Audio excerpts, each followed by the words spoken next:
Okay. You're going to have to forgive my voice. I'm having a current allergy attack to which no pills seem to be working.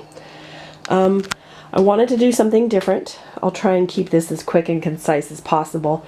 But if you want to hear me talking, you know, when my voice sounds like a human and not like I'm eating, you know, cardboard and shredded metal, let me know. There's different topics we can talk about. Inspiration, paper, inner rut, creativity, motivation, pigments.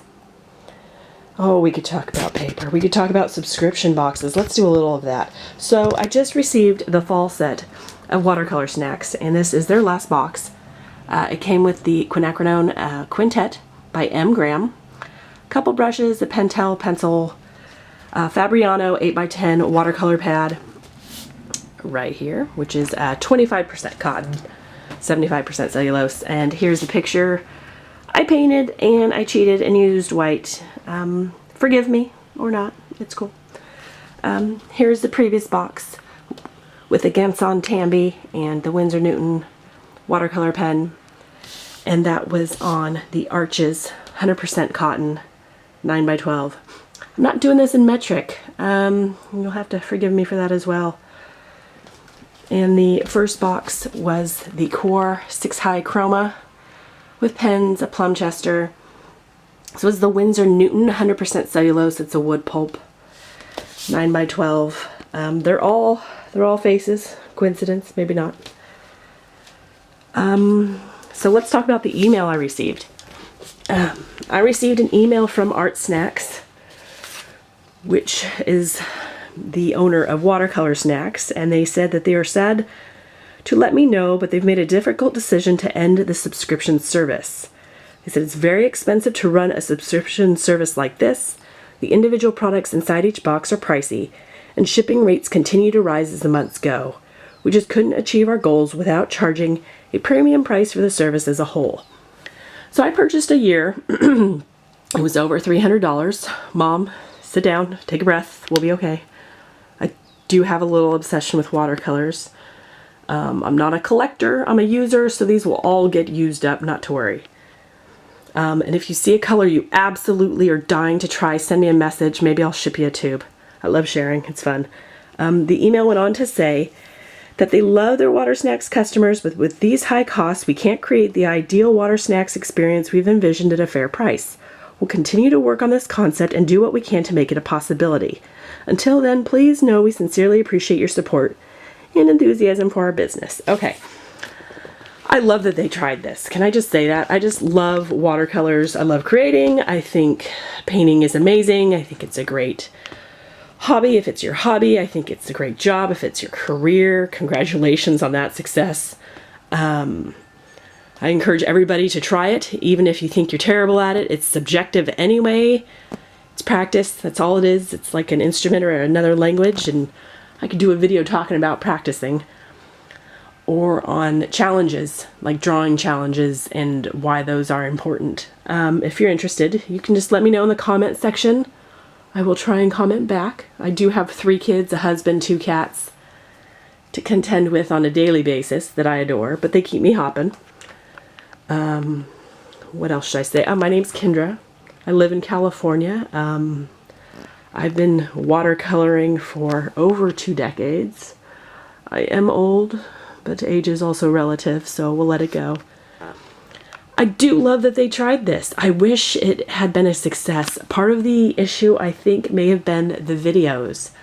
It's really difficult to charge $15 for a 20-minute YouTube video when YouTube is sort of a service that offers videos for free.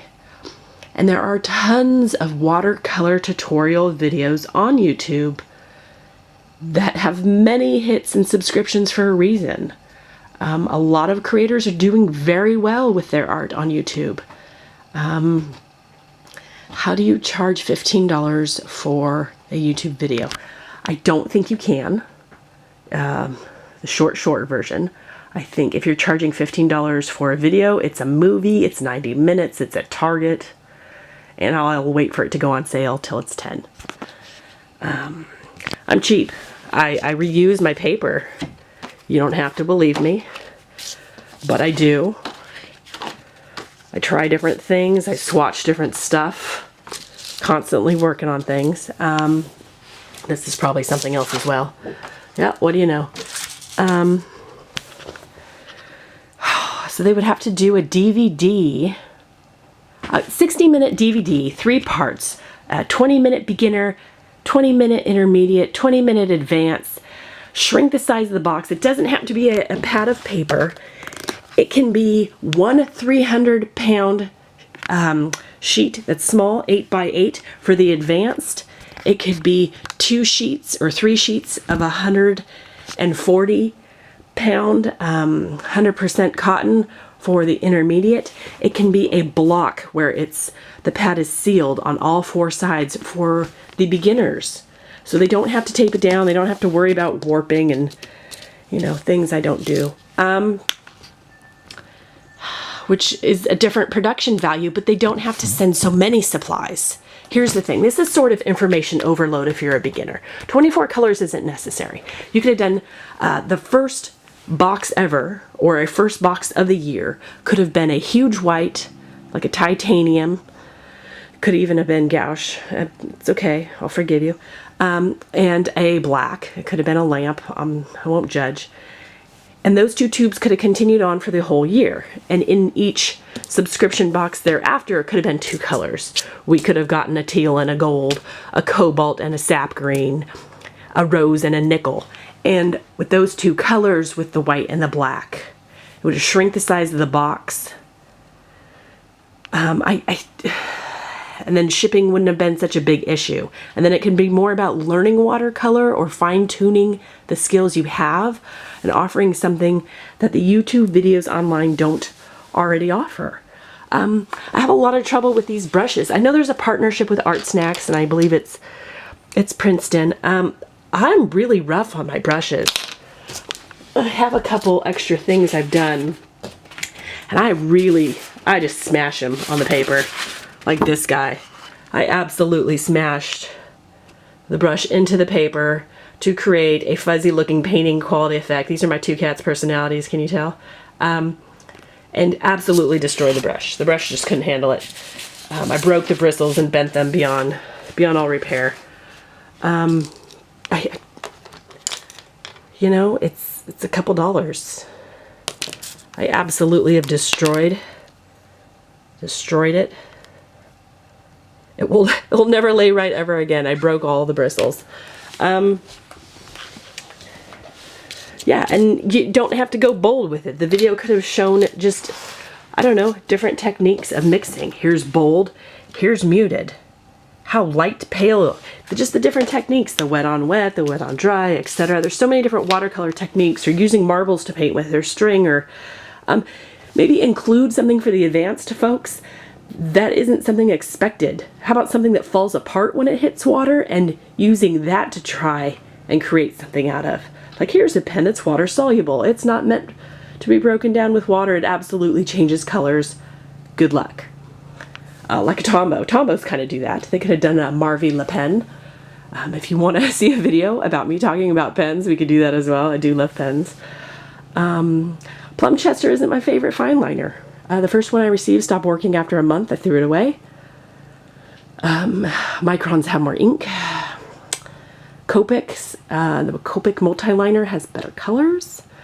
Yeah, a mechanical pencil just doesn't even feel necessary at this point. It's a watercolor subscription box. Everybody owns at least 1 pencil at home. We can figure that out. I love that they tried this. I so wish this would have worked. I'm so sad that the shipping derailed this, and the price, and you know, the different price disparities of these products online versus what they can purchase it for. Maybe a different partnership with a different paper company like Legion Paper that owns Yupo and Fabriano, yes they do, and Arches, and you know, some mills in Japan would have been cool for the Gunsantabi paints. Yeah, they have a mill in Germany, Mund. It's spelled G-M-U-N-D. They have really cool neon papers. How much fun would that have been as a challenge for the intermediate painters? Yeah. Oh, they tried so hard. a panel of folks. This was the wrong paper for this paint. This could have had a better match, this paper with this paint. Boy, I'd love to see them try something else. Maybe smaller, maybe they incorporate more watercolors into their art snacks. Maybe a different company tries this.